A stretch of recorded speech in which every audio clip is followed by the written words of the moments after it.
All right, we will begin. I will call to order we wish was the full commission meeting, but I guess we are officially executive. Executive board, unless we have, I think, three more commissioners come perhaps later, and in which case we'll reconvene as full commission and be able to handle, sorry, I know we're all standing up awkwardly. But there's two items on the agenda that we cannot approve as a full commission, unless we have a full commission, but we can do everything else on the agenda. So we'll proceed with everything but those two items until we have a full commission, if we have one. Pledge of allegiance. To the flag of the United States of America, and to the republic for which it stands, one nation, under God, indivisible, with liberty and justice for all.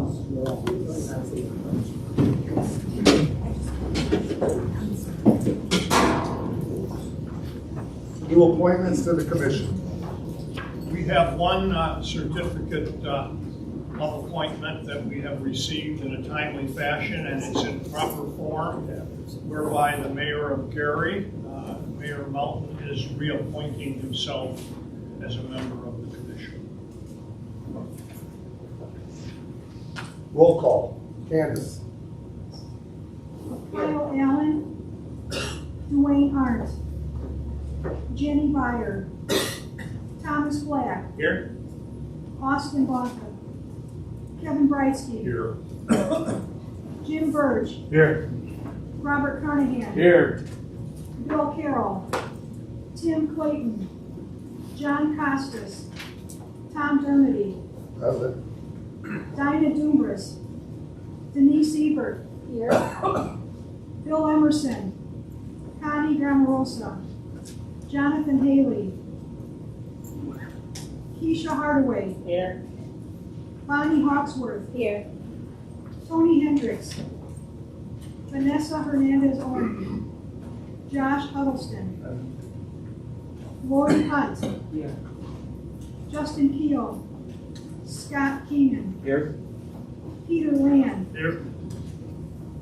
Eddie Melton, Tom McDermott, Jack McGraw, Here.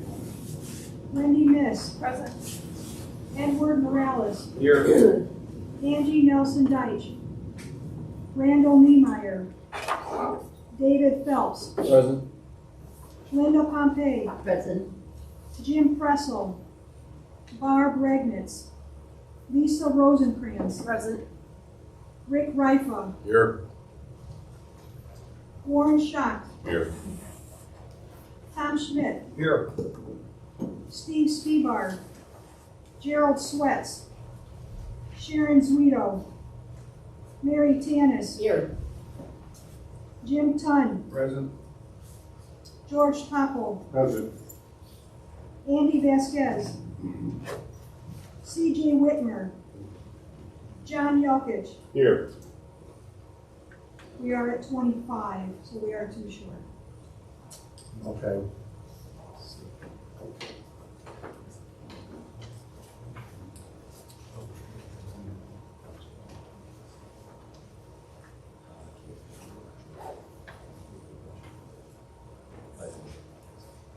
Well, as the roll call shows, we're 2 members short. Again, this is just a reminder to all as we go into 2025. You know, we are all busy. We all have things to do for our community. And if you feel like attendance is going to be an issue, please encourage somebody else, you know, council members, mayors, county, whoever that has the capacity to be here. Because we don't want to leave, as we're facing today, a budget that can't be approved because we don't have a quorum. So I think it's important to make sure the commitment is improved and kept for 2025. And also the extension of Ty's contract. Correct. We'll reach out to the mayor of Portage in case he could be here. That would leave us 1 short, and hopefully. I believe the mayor's on his way. Okay, so. I think Alan Vasquez was on his way too. He's had some car problems. So that'll give us 2 right there. Thank you. Public comment, and what better individual than to stall for time than a good friend of mine, Joe Tallmer, the former Warsaw mayor, who's been a fabulous addition to AIM since his retirement.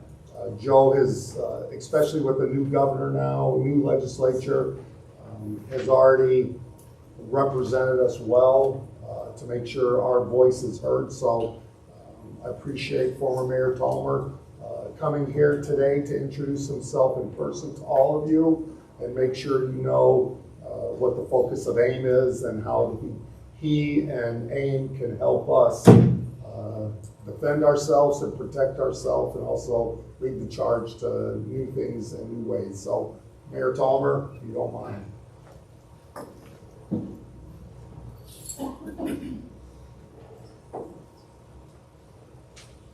Thanks, Mayor. My throat's a little scratchy, so I won't be singing this morning. Just want to take a minute to introduce myself, put a face to a name. As the mayor said, I was Mayor of Warsaw for 12 years. I was 12 years on council, 5 years on plan commission, so kind of thought I was going to be retiring last year. And the AIM staff convinced me to hang around and kind of service the northern part of the state. I've had a chance to meet a lot of you. I see a lot of familiar faces here. I try and get up into this area as frequently as I can and hope to call on you. AIM basically provides legislative advocacy.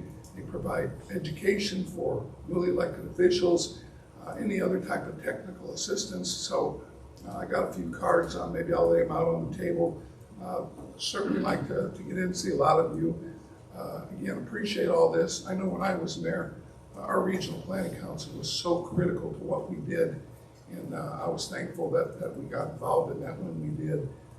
Make hug your neighbor that way, I think. But again, appreciate all the work you've done. And it's a great organization, good leader. Thanks, Mayor Dermody. I would just like to say that I've never seen an AIM or cities and towns representative come up here and try and serve the northern part of the state as well as you have. So I commend you for that. Thank you. Thank you. Again, I appreciate everyone I've had a chance to meet with. I really enjoy coming up. So I'm a phone call away. Thank you. Mayor, if you don't mind, while we're waiting for a couple other members, first of all, any questions? Property taxes, obviously, or another property tax reform is obviously a focus for the legislature. I think you guys have already been working with the legislature. Yeah, I certainly assume something will happen. What happens, we're not sure.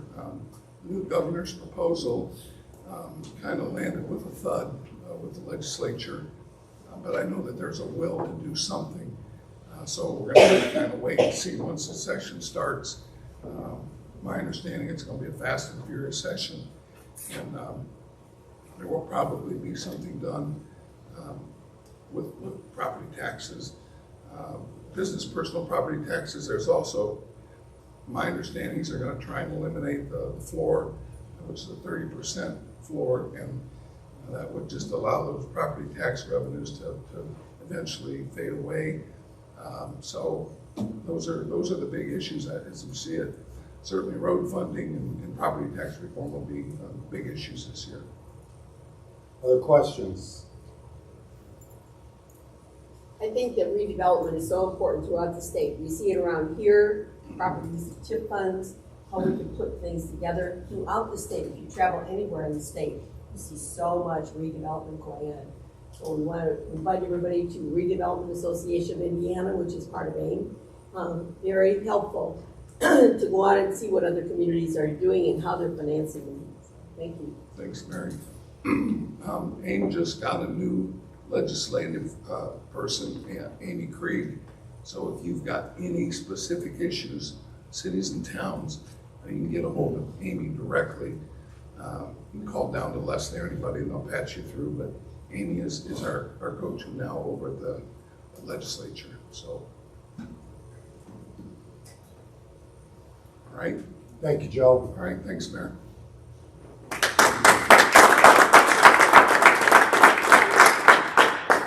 I don't know if we'll be clapping for you at the end of session, so take that one down. There is no other public comment. Approval of minutes, do I have a motion? Motion to approve. Second.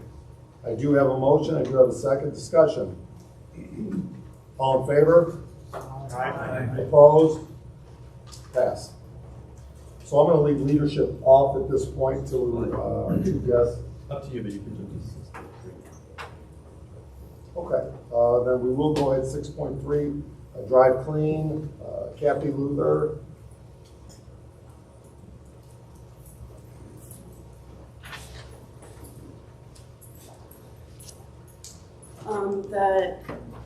The Drive Clean Indiana contract is our mechanism for funding a congestion mitigation air quality subgrant to that organization. Originally, it began a lot of years ago doing fleet education to the professional sector to reduce emissions. The goal of this overall program is to reduce air emissions because we remain in non-attainment, which causes us to have a lot of problems like the tip being delayed a year because of non-attainment compliance issues. So anyway, and now they do the whole program, including the public education. So that's the purpose of this contract, and I think you're going to hear more later on that topic. So, Questions? Do I have a motion? You do. Do I have a second? I'll second. I do have a motion, I do have a second. Discussion? Questions? Comments? All in favor? Opposed? Motion passes. Thank you, Kathy. NERC Commission meeting dates for 2025. Just as a note in your packet, and I don't, the page number is page 33 in your agenda packet. These are the meeting dates proposed for 2025, so you can go ahead and put those on your calendar. You're probably sick of me hearing me say this, but just as a reminder of how this works, the full commission, which we're now one short to be able to have that quorum today. The full commission by state statute, is to meet 4 times per year. So on this calendar on page 33, there are 4 dates that are in bold. So really, if you're not on the executive board, the only real requirement as a representative from your communities to NERC is for these 4 bolded meeting dates. So thank you again for making the effort to be here today, and hopefully we will still have a full quorum. The other dates that are not in bold are executive board meeting dates. That's basically everybody on this stretch of the table. As always, you are more than welcome, as many of you do, to come to every NERC Commission meeting, and we encourage you to. Even though those executive board meetings are only for, as far as the votes go, can only happen from the executive board. As you know, if you've been here for those other meetings, there's plenty of discussion, and you're more than welcome to participate. And we would still encourage you to come to all these dates. But the only real requirement as a representative from your community is the 4 bolded dates. So just to list those off really quickly for 2025, that's January 16th, May 15th, we take a break in the summer, then August 21st, and then December 18th. Those are the 4 as we're putting out for the calendar for 2025. So if you could please mark your calendar, especially for those 4 dates, and then again, you're more than welcome to come to the other dates. Just one second, Bob. Just as a quick reminder also in our process with the January meeting, which the date off the top of my head escapes me, 3rd Thursday in January, 15th, 16th, 18th, what is it? Or 16th. 16th, thank you. The 16th, that is the meeting at which we'll be approving the slate of officers and new executive board for the next year. So that's the meeting, and that also requires a full commission quorum to be able to do those things. So that's when the new slate gets decided. So. December 18th, that's like a 3rd Thursday, and we've been doing them on the 1st Thursday. Why didn't we remain consistent? Right, we had some discussion about that, and let me preface this by saying that by the time we get to the end of the year, if the desire is to change that date, we certainly can. I happen to know that there's some problems with the 2nd Thursday this next year, where some folks that anticipate to be an officer will not be able to attend that date. So it was either move it to that was the 2nd Thursday. We've struggled sometimes with the 3rd Thursday as today. We also know the 1st Thursday in December of 2025 is the meeting of the RDA, the Regional Development Authority. And we've got some flack in the press and elsewhere in the past for when those meetings have conflicted.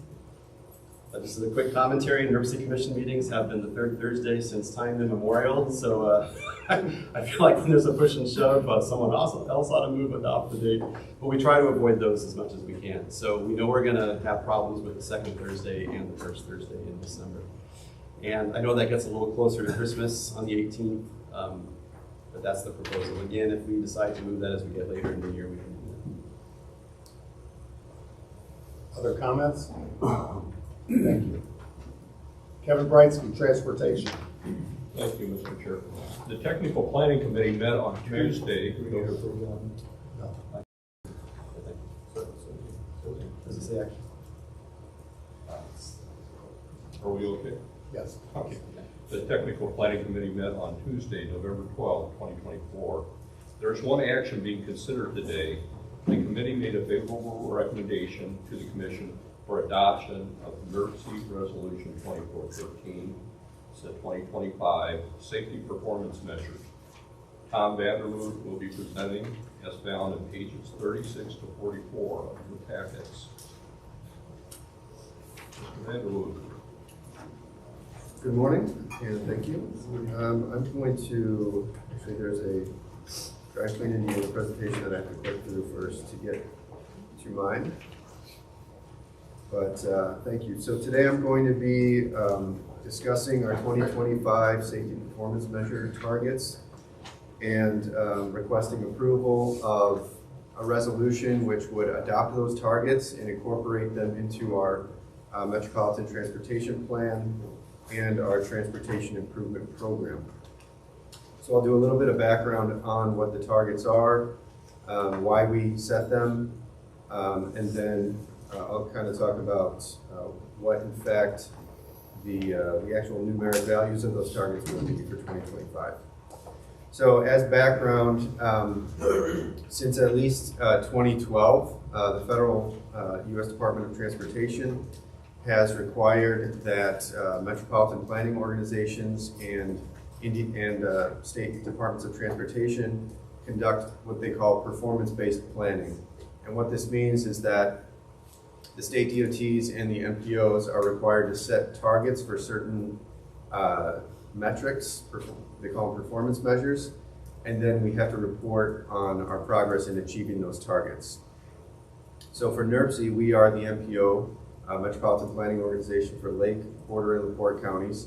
That includes three urban areas, Chicago, Valparaiso, Shorewood, Forest, and Michigan City, LaPorte. And so we coordinate with the Indiana Department of Transportation, the Illinois DOT, our sister agency in Illinois, the Chicago Metropolitan Agency for Planning, and regional transit agencies as applicable to develop and adopt and report these targets. And we have to include these in our plans and our programs. So with respect to the safety targets, as a recipient of what's called Highway Safety Improvement Program funding, we are required to set targets for 5 safety metrics. These are the number of fatalities, the rate of fatalities per 100 million vehicle miles traveled, number of serious injuries, rate of serious injuries, and then number of non-motorized fatalities and non-motorized serious injuries. Those are also called vulnerable road user fatalities and injuries. So historically, we have worked with the state DOT, as I said, with INDOT, to essentially have a coordinated approach, and they've developed statewide targets, and we have adopted those as our own. And then just one thing to note is that in the past, our safety targets have actually been increasing in the sense that our targets for example, fatalities per year have gone up. And that's because they were based on a 5-year rolling average. And unfortunately, in Indiana, the 5-year rolling average was on an upward trajectory. In other words, there were more fatalities every year. However, since 2024, the current year, we've been required to adopt declining targets. So the federal government has said you can't target additional fatalities in your state or in your region. You have to set a target for reducing fatalities and injuries. So we are proposing, in coordination with INDOT, 2% straight line reduction from the 2021 5-year average. So what does that mean? The recommended targets for 2025, which we would be asking for adoption, and again, these are statewide, so these are not within the region, would be 812 fatalities, which is down from 876. Fatality rate, which is down to 1.009 fatalities.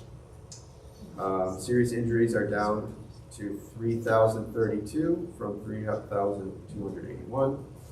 And as the serious injury rate is down in a proportionate way. And then for the VRU, vulnerable road user or non-motorized, fatalities and serious injuries, the 2025 target is down to 363 from 391. I will go through these next slides very quickly, but this one kind of shows you how our targets interact with the actual fatality numbers in our state.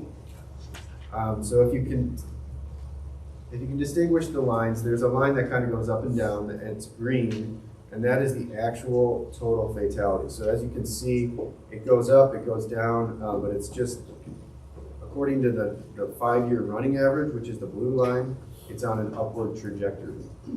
Our targets are based on that 2% reduction from the 2021 5-year running average. So that orange line on the end shows where our targets are declining. So you can see that our final 2025 target is there at 812.4. Very similar to that is the fatality rate. There is no difference in this case between the 5-year running average and the 2025 target because the rate is based on the target.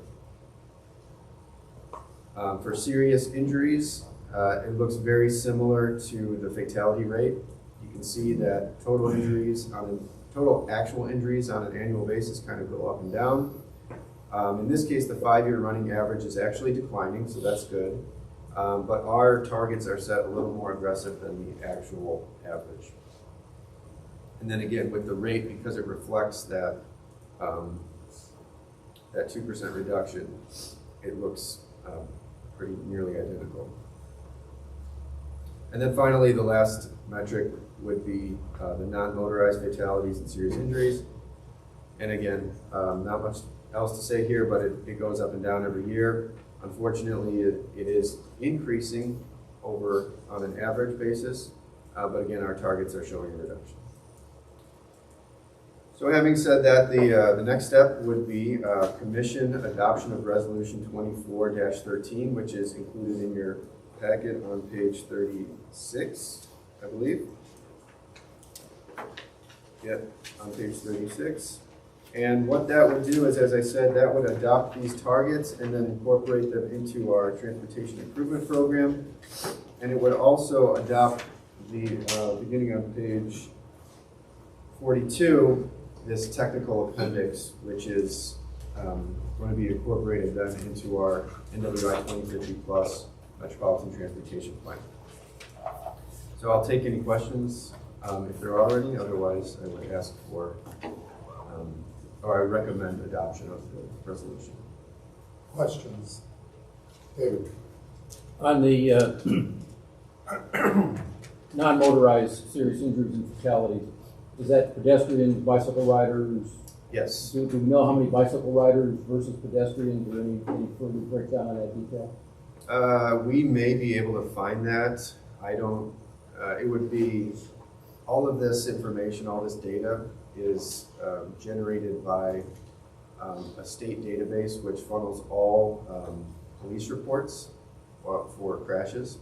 So that information would likely be in there, and we could probably dig it out if you wanted us to. I don't have it. I think it would be a good plug for our Marquette Greenway project if we could get bicycle riders off the roads. Yep, absolutely. So I don't know if Ty has mentioned this already or if he's going to, but we will be commencing a regional safety action plan in the coming year. And that's a data point that we will be looking at in more detail. So I appreciate the comment, and I'll definitely keep it in mind when we work on that plan. Thank you. Other comments, questions? Mr. Chairman, Yes. one of the things the commission may want to consider is doing a Vision Zero task force plan. Many MPOs, municipalities, including in Indiana, Indianapolis and Gary have passed this idea of having a Vision Zero pledge. I'm not sure what the liabilities or expectations are, but truly we're trying to eliminate all fatality, all injury on the road. But reasonably, this is what we're proposing to pay to reduce the number of fatalities. I always hate the idea of having targets. Our plan is not to get that many people, but to eliminate a lot of the unnecessary deaths and injury. So that's just something to think about in the future, is the Vision Zero task force. I will just add really quickly that this is a major push of the current INDOT commissioners, since INDOT couldn't be here today. And you may have seen the promotional materials everywhere that they've been trying to get out that have a phone down, buckle up graphic that they use towards that end. And so that has been a major push. And we get certain emphasis areas that are given to us by the Federal Highway Agency, and safety has always been a big one of those. And the whole Vision Zero approach has been embraced by Federal Highway as well as INDOT. So we're on it. So with that, do I have a motion for adoption? You do. Do I have a second? Second. Harry. Further discussion, comments? All in favor? Aye. Opposed? Adopted. Thank you. Kevin, 7.2. Thank you. Next, we have an informational presentation, the 2024 Notice of Funding Availability, NOVA, Call for Projects. Charles Ratsky will be presenting. See pages 546 of your packet. Well, good morning, everybody. As most of you know, this fall in September September and October, we had a Notice of Funding Availability, NOFA, if you're into the government jargon, which produces our Invest NWI, which is also our Transportation Improvement Program. So what we did was we put out a call for projects. Charles, I hate to do this. We're going to stop this for a moment because we've got some commissioners that need to leave literally in a couple of minutes. So if you don't mind, we will move and come back to you. Okay. But thank you for your flexibility. We're going to go ahead and move to, and please, nobody leave till we get through. Yeah, lock the front door. And I would like to say Jenny Byer, Mayor Bonta are both here, so that it does give us a full quorum. And I'd like to move directly to 6.1, which is a resolution 24-15 for the calendar year 2025 budget. And Ty, is that going to be you? So Leia's here to answer any questions. I just, Leia, I don't know if there's anything you want to add. I'll just say, so this is not, I mean, it's final because we're asking for approval, but we know there's going to be amendments in January. We have some significant inputs, particularly in insurance. That's been very difficult to get the numbers for insurance. We've had to change plans this year, and we had an increase proposed initially of a 70% increase in our insurance. And we have a plan identified that will be only a 14% increase, but we're still finalizing that. So we have some significant inputs for the 2025 budget that we simply don't have yet. But rather than enter 2025 without a budget and wait till January to have it, the leadership committee has already gone over the budget. That's before you now, I think 3 times now. So they're comfortable with it. We just know that we're going to have amendments in January after we have that full commission meeting in January. So I won't say preliminary because it is a budget, but we know it's going to be amended in January, but this is to get us into 2025. So, Talia, anything to add? No, nothing, we just want it to be adopted. Just that we need this budget passed so that we can continue to pay bills in 2025. So thank you everybody for being here today so we can make that happen. Questions regarding the budget? Motion to approve? So moved. Second? I do have a second. I do have a motion and a second. Further discussion? All in favor by the full commission? Aye. Opposed? Motion passes. 6.2, Resolution 2414, extending the current executive director agreement. Wendy? This is because of the unknowns with the medical insurance and the desire to have all employees, have all employees get some kind of cost of living. We, I don't know where I'm going with that. Anyway, our contract with TIE expires at the end of 2024. We do need an extension. We don't know what, we want to offer them a fair package, and those numbers won't be known until we know the full impact of the medical insurance. So that and the other employee numbers. So we are asking for an extension. I think this gives us up to 3 months to have a full formal contract. The contract, once we get it in place, will likely be retroactive. So we're asking for the full commission to approve the contract extension for our executive director time. We have a motion to approve. So moved. Second. I have a motion and a second. Comments, questions? Ty, any thoughts from your perspective? no, just it's a pleasure to work for this commission. Appreciate you all being here today, and look forward to continuing this work. And you don't want to leave us. Not trying to leave. Okay. All in favor? Aye. Opposed? Motion passes. Thank you all for having a quorum here on this, and mayors or whoever else has to leave, thank you for staying through that. Charles Bradsky, the team player that you are, thank you. We now resume our regular program. I hopefully come back before you. Welcome back. As I mentioned last fall, we had our call for projects a couple months ago, actually. And in our jargon, we call it de novo. This was for fiscal years 26 to 2030. Mainly, we're looking at 29 and 30 for surface transportation projects. It was open during the month of September and October.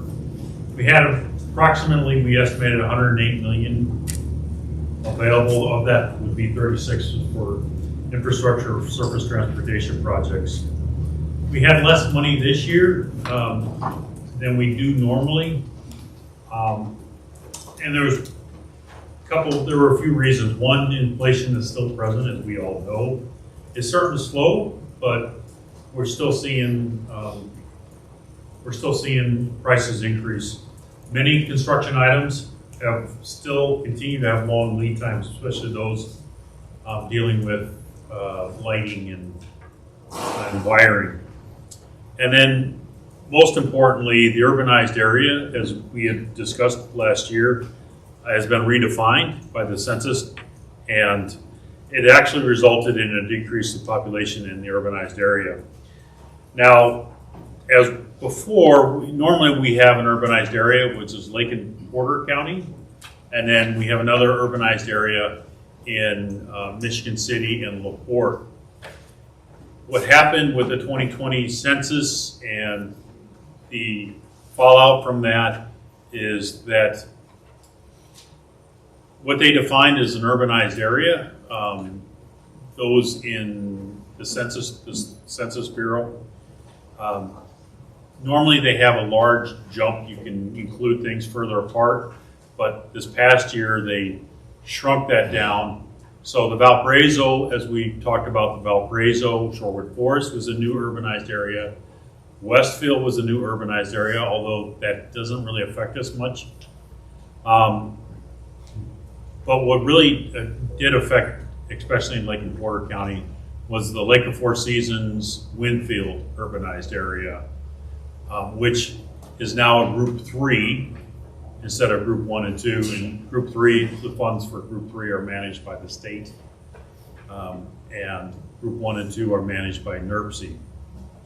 So we lost about 6,000. Our population decrease went down about 6,000, and that's mainly because of the Lake of Four Seasons Winfield urbanized area coming of their own. So we lost about 2.5 million annually because of that. A lot of people had asked me, then why are we even having a call for projects? And mainly because we have some transformative projects, and we do have programs that we need to fund. Highway safety improvement, as Tom earlier mentioned, we have a 2% decrease now that we have to metric that we have to meet. So those performance measures, in order to meet those, we need to show that we are programming highway safety funds. We also have congestion mitigation and air quality program funds, CMAQ. CRP is carbon reduction, and PROTECT is resiliency programs that we need to fund. The applications we received 26 applications, as you can see. These are the various applications that we received. 3 for air quality, 4 for complete streets, environment. Multi-use trails received 1, as well as transit expansion. This transit expansion was actually looking for CMAQ projects, and then new roadways planning, and then roadway modifications.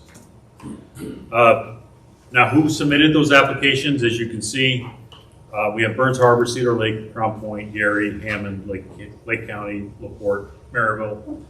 NERC submitted 4, Portage, Porter County, Cherville, and Valparaiso. So, and then the transit capital projects, we did not include the funding for operations or preventative maintenance because that is somewhat what our transit operators need to keep the doors on, keep the lights on, and provide their service. This is capital, this is buying buses and growing, so to speak. And as you can see, we just about, NICTE submitted 28 projects.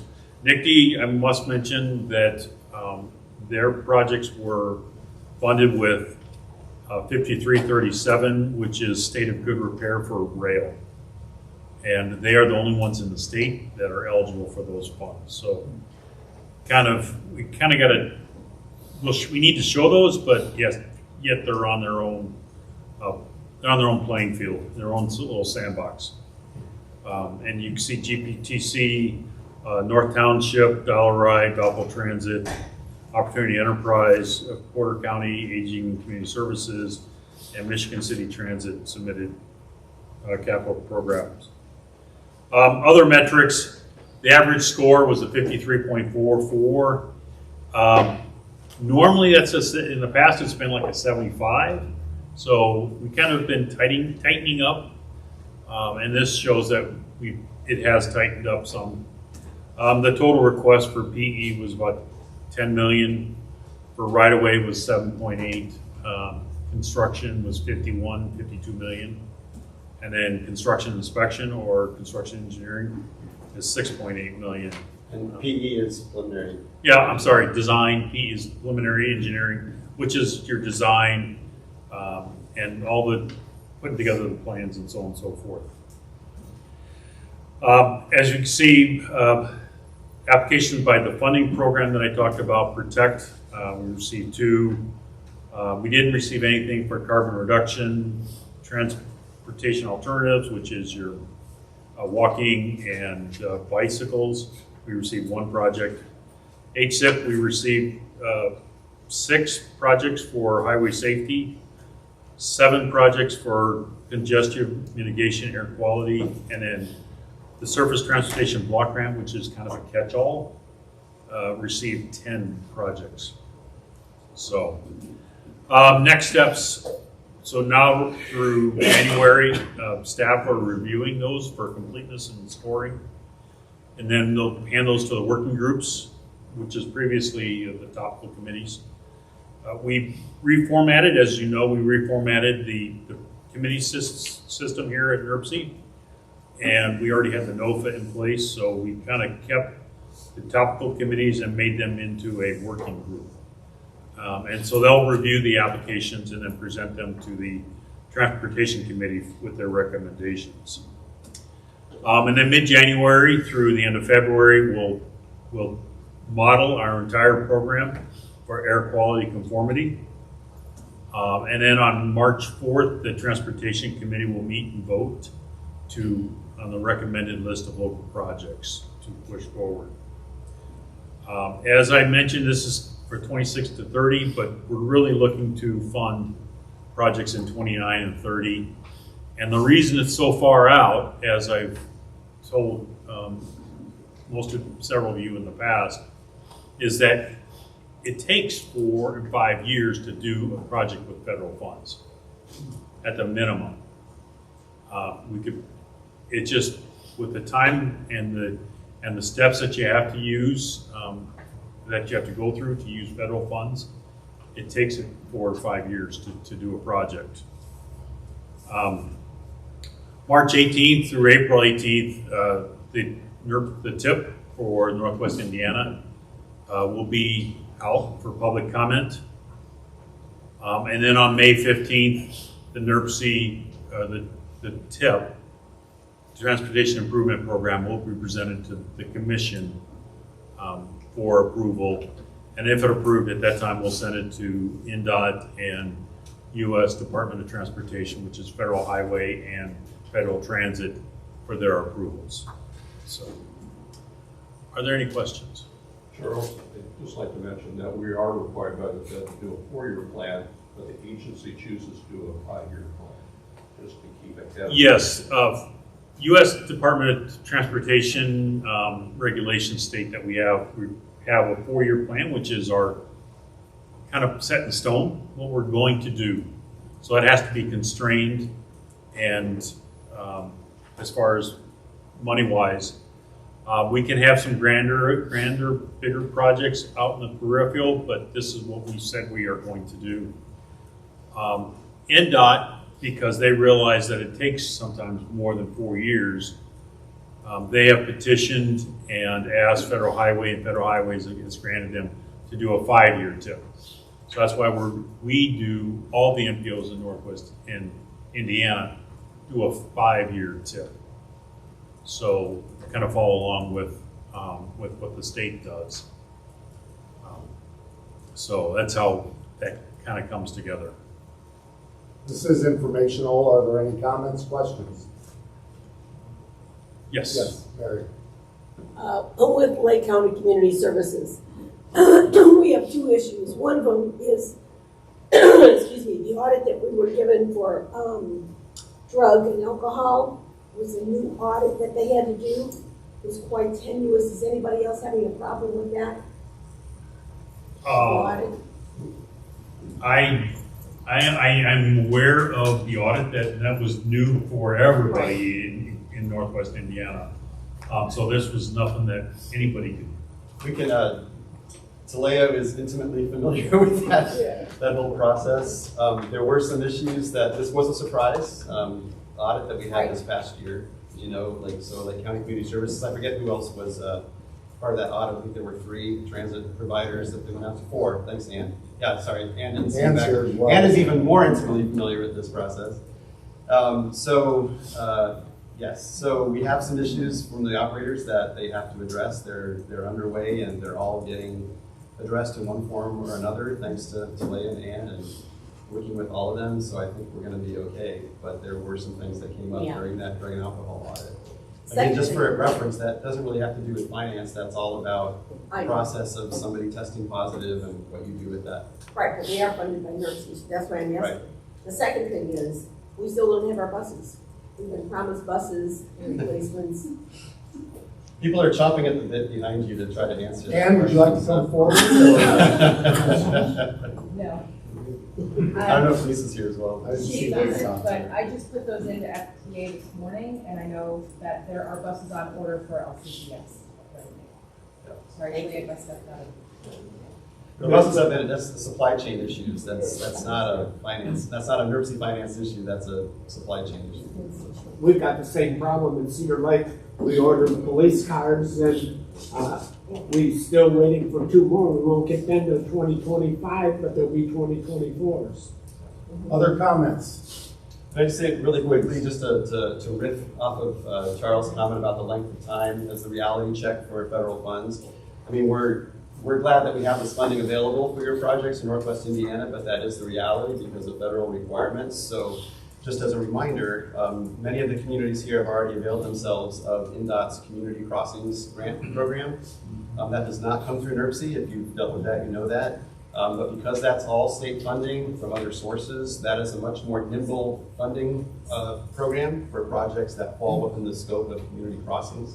So just to put that out there, that's another source of being able to do your projects if you don't have the local match or the time frame to wait for the federal projects. Yeah, and the state also put out a highway safety plan or safety funding. So a lot of communities did put in projects for that, and I think that continues to go forward with the new administration, I hope. That will give us additional help in putting out some of our funding projects in Northwest Indiana. Thank you, Charles. And as a reminder, Representative Soliday pushed for a fair distribution of the community crossings money. So please avail your communities of that. It's a lot easier to make application and get a seat. Finally, Grace Benninger will present information on 2024 third quarter safety, travel time, reliability, freight, and congestion update. You can see this on page 47 of your packet. Good morning. Good morning. So kind of going back to Tom's earlier presentation about the safety performance measures that you asked for 2025, I'm going to be discussing today our third quarter results in terms of our safety, reliability, freight, and congestion performance measures. So again, this is part of the bipartisan infrastructure law that requires states and MPOs to set targets in several national performance areas, some of which we'll be talking about today. And this helps track performance to determine whether federal transportation investments are improving the transportation system performance. So to begin with, all collisions that occurred in Northwest Indiana, so that includes Lake, LaPorte, and Porter counties. In quarter 3, we had a total of 5,739 overall crashes. This was about 180 crashes less than we had occur in quarter 2 of 2024. And of the 5,739 total collisions, 18.3% resulted in an injury and about 0.4% resulted in a fatality. And then comparing these numbers to the state targets for quarter 1, quarter 2, and quarter 3 in Northwest Indiana, we had about 6% of the state targets fatalities, but 20.3% of the state's targets for serious injuries. And then compared to quarter 3 of 2024, we also saw an 8.9% decrease in crashes for quarter 3 and a 13.6% decrease in serious injuries. So breaking these numbers down by county, just generally we tend to see about 70% of crashes tend to occur in Lake County, with 12% occurring in LaPorte and 18% occurring in Porter. So in Lake County, you can see kind of how it's been trending for the last year. Most metrics decreased from Q2 to Q3, although the total number of injuries and the number of incapacitating injuries did slightly increase in Lake County. And then compared to Q3 of 2023, Lake County had 500 crashes less than in 2020. So in LaPorte County, the total number of collisions stayed consistent from Q2 to Q3, but the total number of injuries increased.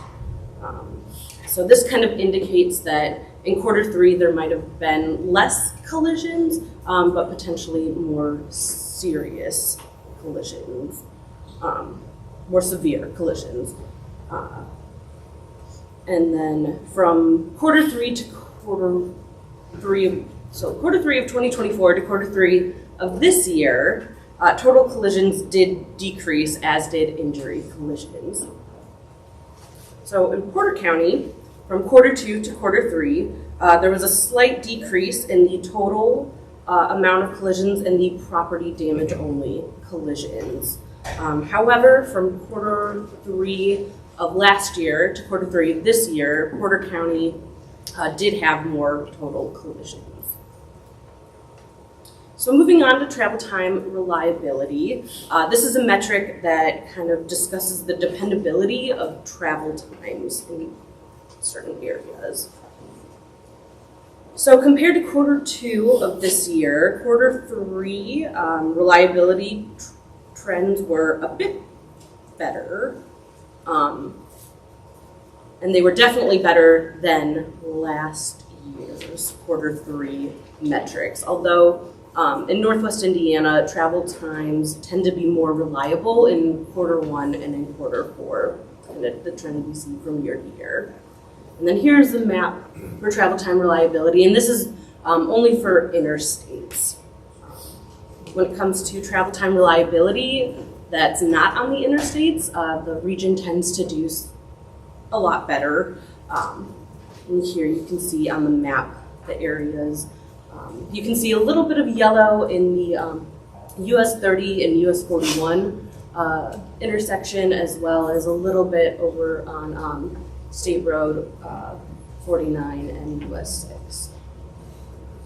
So we also look at truck travel time reliability to kind of monitor our freight congestion. So this is definitely a metric that our region struggles with. Greater numbers indicate worse performance, and so Q3 did not perform as well as Q2, but Q3 of this year did perform slightly better than it did last year. And so here you can see the map of where truck travel time reliability is kind of an issue on the interstates, and then there's a little bit more unreliable travel time when it comes to truck travel than overall vehicle travel. And then when it comes to congestion, we use a metric called peak hour of excessive delay per capita, which kind of discusses the vehicle delay per person during the peak travel hours, which are your AM and your PM commute times. So this is determined for the Chicago UZA because this is only meant to be monitored in urban areas that are over that 200,000 population.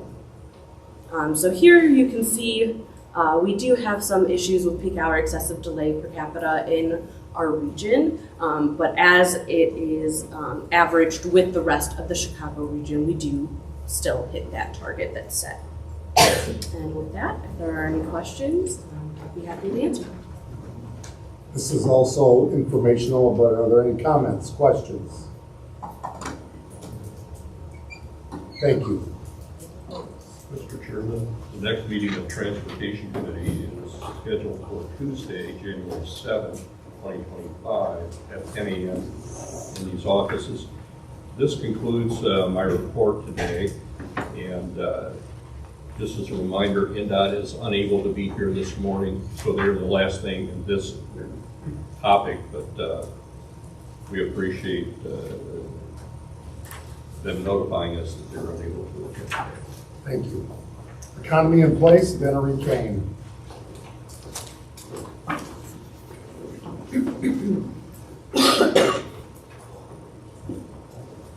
Good morning. I'd like to update you on the SEDS update, which is the Comprehensive Economic Development Strategy. We have had 2 out of our 4 community engagement sessions. These have been held for the purpose of doing a SWOT analysis that's needed for the SEDS. One was hosted in Hammond at the Hammond Development Corporation building downtown, and one was hosted in LaPorte at the Libraries Exchange building. A 3rd community engagement session will be held at NERC tomorrow at 9 a.m. in this room. A virtual community engagement session is set for Monday, December 9th at 2 p.m. Please register to attend using the link on the invitation sent previously, or please contact me. The invitation should still be on NERC's social media. There's a link so that you can register with the Purdue Center for Regional Development. And then if you do decide to attend the virtual one, they will send you a Zoom link to be able to participate. If you have any difficulty, again, please reach out to me. The 2nd Economy in Place Committee Working Group meeting is set for Tuesday, December 10th at 1 p.m., and this will be virtual. Additional information about the region's industry clusters will be discussed by the consultants from Purdue Center for Regional Development. And then the next quarterly meeting of the Economy in Place Committee will be on Wednesday, January 8th at NERC at 10 a.m. Can I answer any questions? Comments? George? Question, tomorrow's meeting, if you can't attend that because I wasn't able to attend the others, will it be videotaped or will you be able to see it that way, only virtual? No, the meeting tomorrow is in person, Yeah. just like the one in Hammond LaPorte. They're not taped.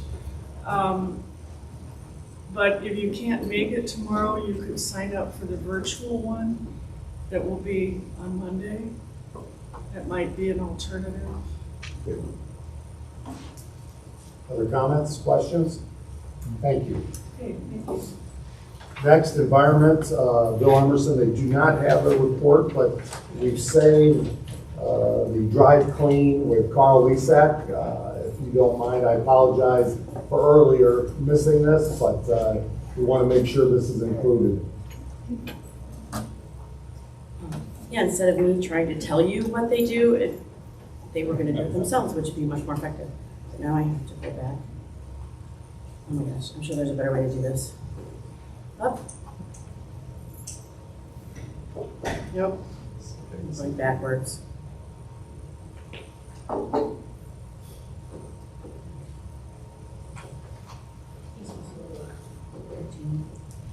Page numbers.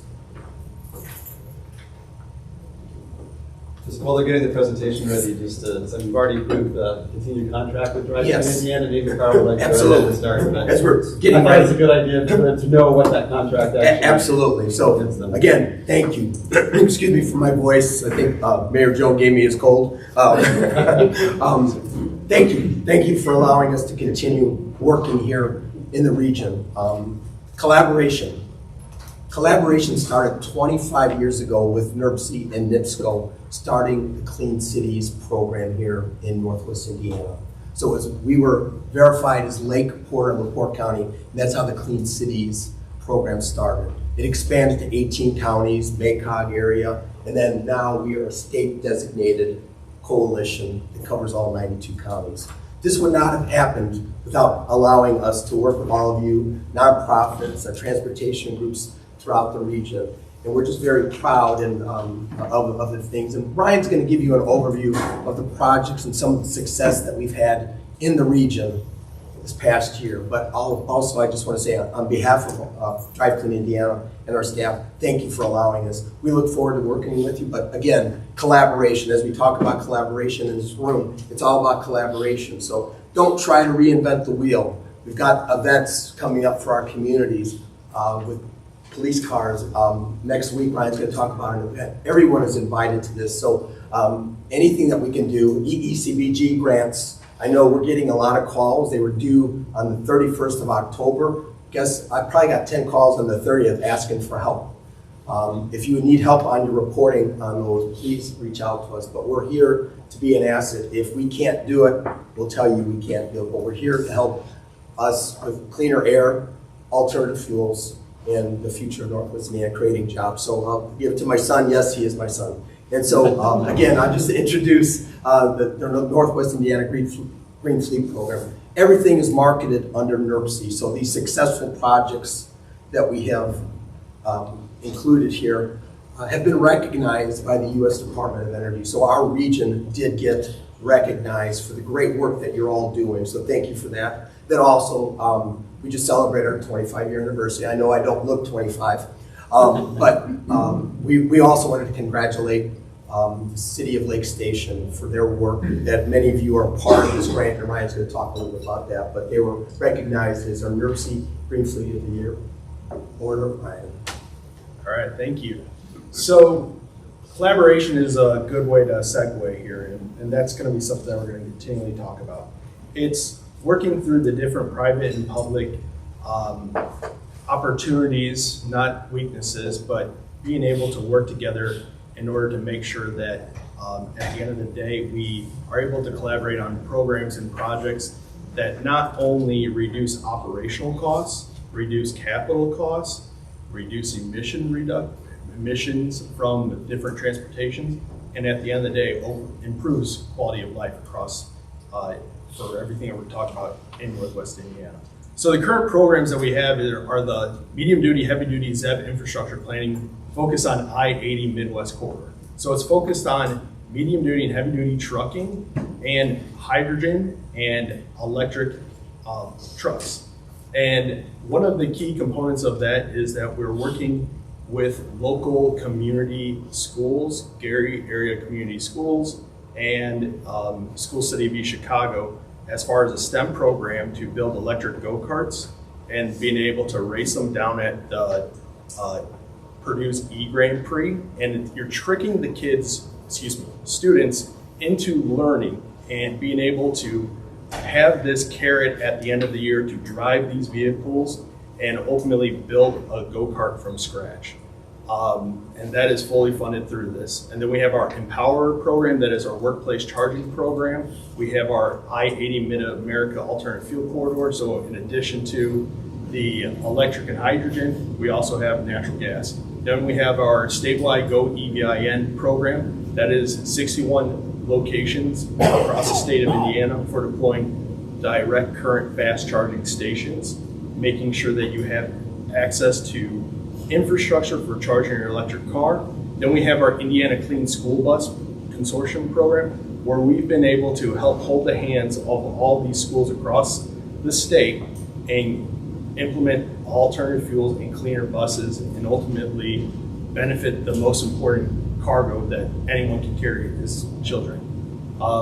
We have our Indiana Charging the Crossroads, the NEVI program. That is $100 million for deploying direct current fast charging stations again, and making sure that those projects are staying here in Northwest Indiana, Indiana VW mitigation plan. We were able to keep over 67% of all the funds awarded in that program here in Northwest Indiana.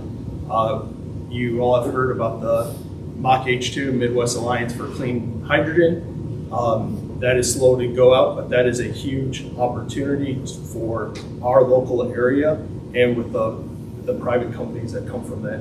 And then we have our EPA Region 5 Midwest Clean Diesel team. So these are kind of all the awards, and it's kind of hard to see, but at the end of the day, we want to make sure that there's a relationship here that comes from being able to not just have the emission reductions, but economic development and helping the fleets across both on-road, off-road, at the port.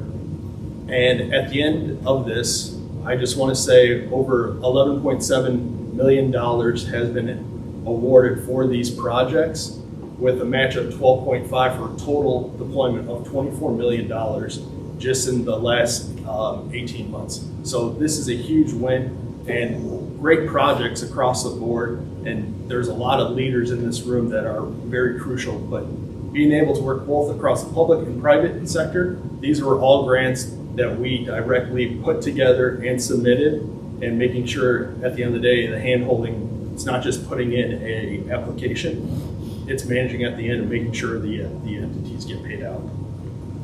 So here's some of the outstanding projects that we have going on. And we submitted a statewide CFI Round 2 Charging and Fueling Infrastructure Round 2 project. And this was an application that we worked with NDOT and IDEM on, and it's one of the first times in history that they've worked together on something.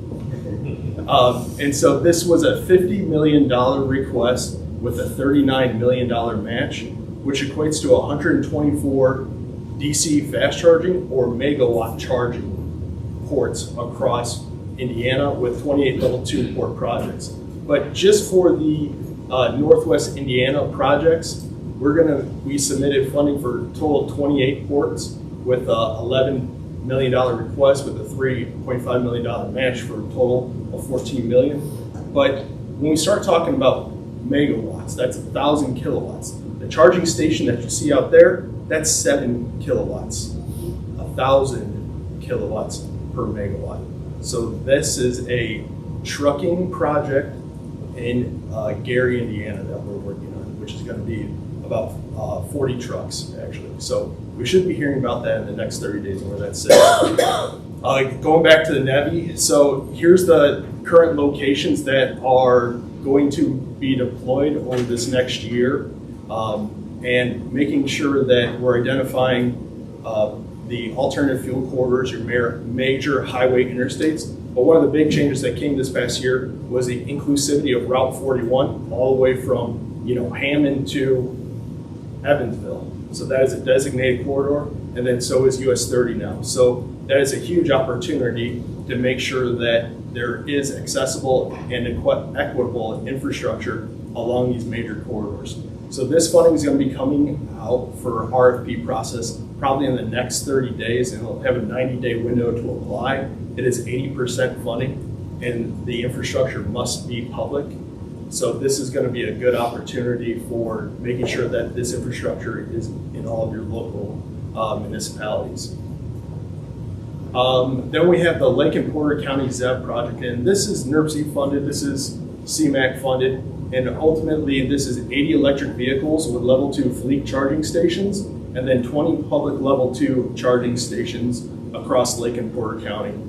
And this was, like I said, 2022 NERC NOFA funding, and it was awarded $2.9 million with 1.5 match. City of Lake Station is the prime applicant on this, and there are multiple municipalities that are, we'll call them subs, if you will. We recently submitted a community change grant, and this is a $40 million project request, and it's all about improving the local area quality of life through decarbonization, improved building efficiencies, workforce training, collaboration with the local unions and the local technical centers to make sure that the people know that there's good paying jobs and not everyone needs to go to college, and making sure that we have keep the workforce here in Indiana to help improve our overall economic situation. And so with this is going to be a big project, and this is only focused for Lake and LaPorte County. Once again, collaboration is key. The success that Drive Clean Indiana is not able to be achieved without NERC, without the local communities in NERC. And a lot of these deployments, it's a lot of work, it's a lot of technical, it's a lot of hand-holding, but we have had the most success here in the state of Indiana in this one little corner. So it's all about working with people, people working together in order to create a better future for tomorrow. And these pictures kind of highlight it. And I love, we have great collaborations amongst the cities and towns where they're able to share their experiences, share their equipment. Oh, our leaf vac is down. Okay, we want to try calling XYZ over here. And so things like that. And that is key in order that people aren't alone. And there's a lot of good success stories here in Indiana. So thank you all. And that is pretty much it. Any questions? Comments, questions? Mrs. Tanis. I would like to invite you to our town council meeting with our new vehicle as soon as possible. Absolutely. I'll reach out to you and schedule that. These are some of the events that we have coming up for the calendar. There's going to be some events that have yet to been approved yet. So we have our Tire Rack EV Ride and Drive. This is municipality only, invite only. You have to register in order to come. But this is going to be on a closed racetrack over in South Bend, Indiana at Tire Rack. And we have about 11 electric vehicles that will be available for municipalities to test drive. We have our Work Truck Week event coming up. This is a national event down in Indianapolis. And in partnering with that, we have our DCI Stakeholder Breakfast that we'll be having on March 5th, the morning of, down in Indianapolis as well. We do have free work show tickets if you would like to go. Just a quick reminder, we have our Indiana Clean School Bus Consortium monthly call the third Tuesday. On that note, I just want to say I just got notified that we have put a grant application in for our Indiana Clean School Bus. We're awarded $15 million. So you'll be seeing an announcement. It's going to go through IDEM, but this is a grant that we all worked on. So congratulations to us. Thank you very much. Other business? Kathy, do you want to say anything about the flyers you put out? You may have found on the back table that NERC is working in partnership with the Chicago Metropolitan Agency for Planning and the Chicago Mayor's Caucus on Metropolitan Statistical Area-wide Climate Action Plan. You may recall a couple of years ago we were working on a draft climate action plan for our 3-county region.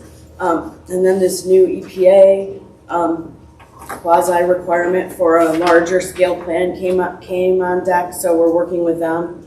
And so this is sort of the handout is just to tell you some of the information we found in our position in this 13-county region is substantial, particularly in industry and transportation and buildings. Those are our 3 highest emission areas and the 3 areas we're trying to target. And we have a variety of working groups, and so that flyer was mostly informative to let you know that we're working on that we're a part of that huge planning project. And really, if you have any questions, please let me know.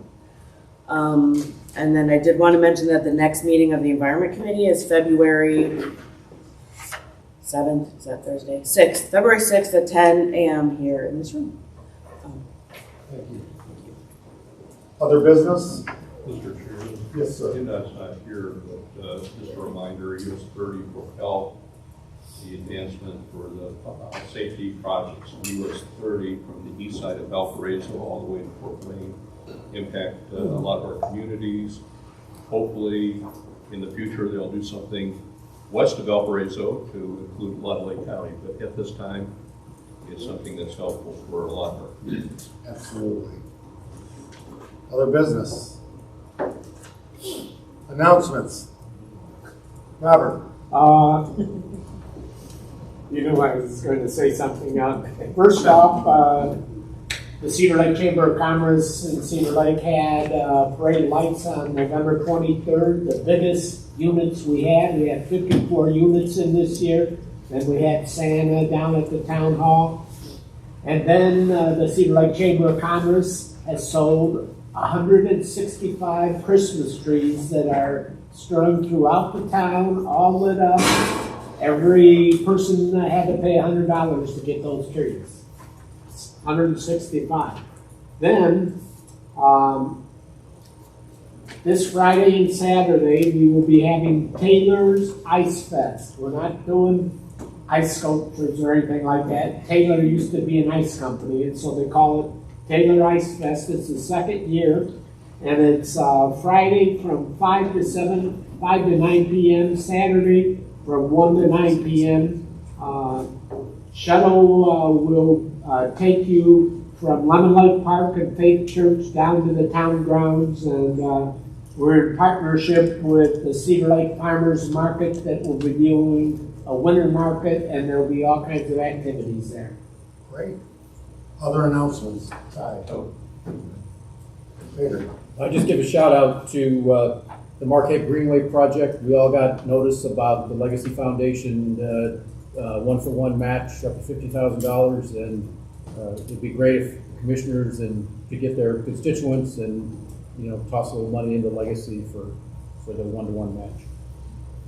Thank you, David. I don't know if Mitch is still in the room, but yeah, he is. So if you'd like to talk to him after the meeting more about that, please do avail yourself. It's a great opportunity for that trail.